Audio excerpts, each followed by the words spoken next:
नमस्कार दोस्तों, Manu short hand classes में आपका स्वागत है। दोस्तों, आपको मिलता है राजस्थान पत्रिका ट्यूटोरियल डिक्टेशन 80 शब्द प्रति मिनट। शुरू होगी 3 सेकंड बाद। स्टार्ट। बिलासपुर की राजनीतिक सभा में करमवीर के संपादक माखन लाल चतुर्वेदी ने फिरंगी हुकूमत को ललकारा तो उन्हें राजद्रोह के आरोप में 12 मई 1921 को गिरफ्तार कर लिया गया। मुकदमा चला। 2 जुलाई 1921 को उन्हें 8 माह के कारावास की सज़ा सुना दी गई। बिलासपुर जेल में 18 फरवरी 1922 को माखनलाल जी ने एक गीत की रचना की। इसका शीर्षक है पुष्प की अभिलाषा। 6 पंक्तियों का यह गीत देखते ही देखते राष्ट्रीय भाषा बन गया। हर जुलूस जलसे में इसे जोश के साथ गाया जाने लगा। मातृभूमि के लिए सर्वस्व न्योछावर करने की अभिलाषा बलिपथ का उद्घोष बन गई। माखनलाल जी की 4 मार्च 1922 को पूरी हो गई। वे जेल से मुक्त होकर फिर राष्ट्रीय आंदोलन में सक्रिय हो गए। इस साल अर्थात 18 फरवरी 2022 को पुष्प की अभिलाषा की रचना की 1 शताब्दी पूरी हो गई है। बिलासपुर जेल में संगमरमर के फलक पर इस गीत को अंकित किया गया है। गीत का पाठ करिए। 100 शर्म पहले जैसा ही भाव मन में उपजेगा, बशर्ते संवेदनाएं जागृत हो। माखनलाल चतुर्वेदी पौरुष के कवि थे। सिद्धांतनिष्ठ, व्यापक, प्रखर चिंतक थे। कृतसंकल्प स्वतंत्रता सेनानी थे। बलिपंथी काव्यधारा के प्रवर्तक माखनलाल चतुर्वेदी थे। इसी तेजोदीप्त धारा में रामधारी सिंह दिनकर, सुभद्रा कुमारी चौहान, बालकृष्ण शर्मा, नवीन आते थे। यह बड़ी श्रृंखला है। माखनलाल की कसौटी बहुत विकट थी।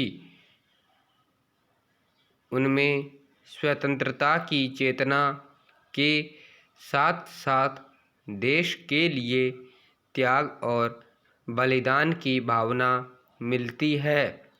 इसलिए एक भारतीय आत्मा विरुद्ध उनके लिए सर्वथा उपयुक्त था। पैरा।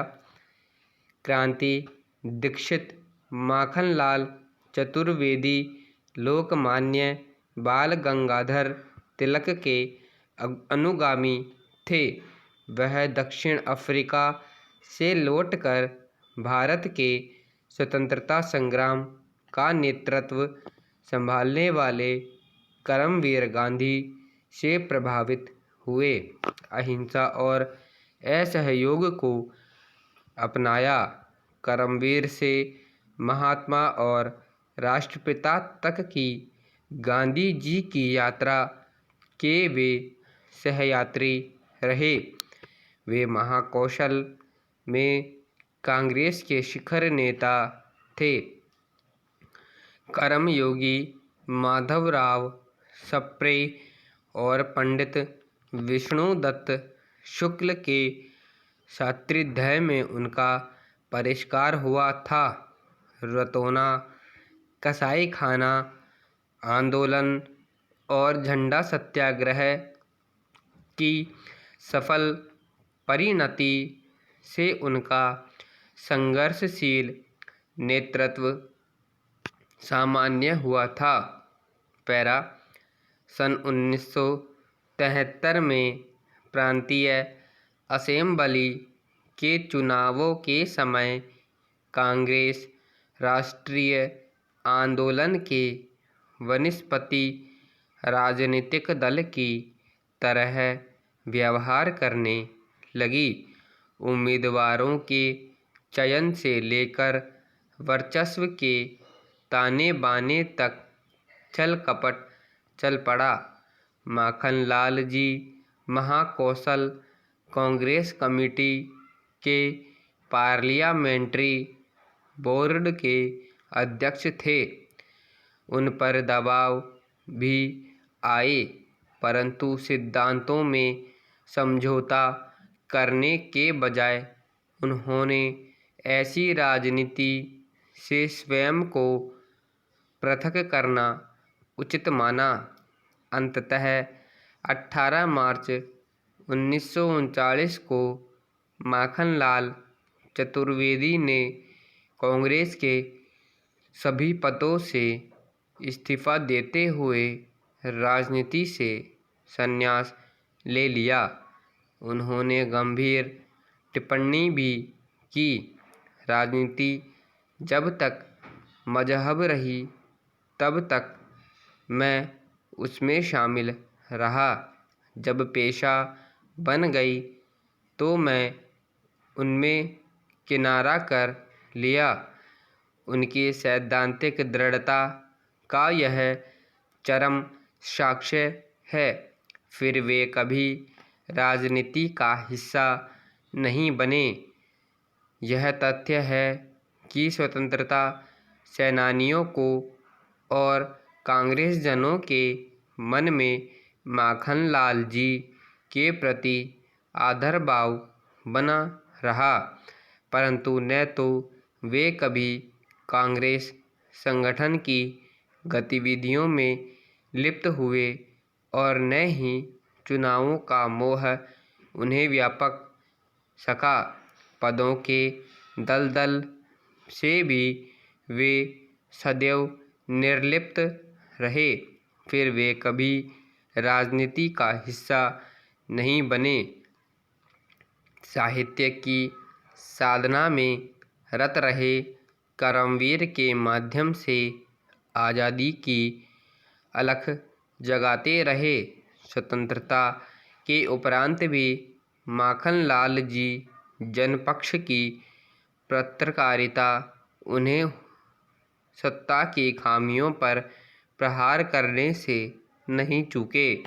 पैरा दादा माखनलाल चतुर्वेदी के कर्तृत्व के महात्मा गांधी इतने प्रभावित थे कि 7 दिसंबर 1933 को अपने हरिजन दौरे के समय वे बाबई पहुँचे।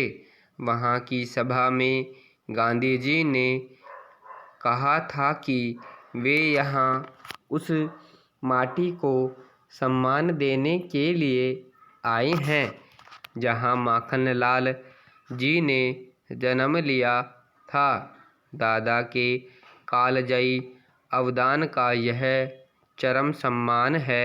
जिनकी जन्मभूमि बाबई का नाम माखन नगर रख दिया। पैरा इन दिनों में पश्चिमी मीडिया में एक कवरेज चल रहा है जो दरअसल खबर की श्रेणी में नहीं है। यह है, रूस ने अब भी यूक्रेन पर धावा नहीं बोला। यह दुनिया भर में चल रही रिपोर्ट्स में ठीक विपरीत है। वाशिंगटन के गुप्तचर विभाग से भी ऐसे ही वक्तव्य आ रहे थे कि शायद बुधवार को रूस अपने सैनिकों को आक्रमण की छूट दे देगा। संपूर्ण विराम। धन्यवाद।